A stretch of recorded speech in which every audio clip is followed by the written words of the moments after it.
Sumainyo ang Panginoon, At sumaiyo rin. ang mabuting balita ng Panginoon ayon kay San Juan. Papuri sa iyo, Panginoon. Noong panahon iyon, sinabi ni Jesus sa kanyang mga alagad, "Sinasabi ko sa inyo, tatangis kayo at magdadalamhati, ngunit magagalak ang sanlibutan. Matitigib kayo ng kalungkutan, subalit ito'y magiging kagalakan. Kapag nagdaramdam na ang isang babaeng manganganak, siya'y nahahapis, sapagkat dumating na ang oras ng kanyang paghihirap.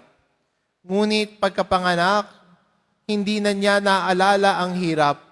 Siya'y nagagalak dahil sa ipinanganak na ang sasanlibutan ng isang sanggol. Gayon din naman kayo.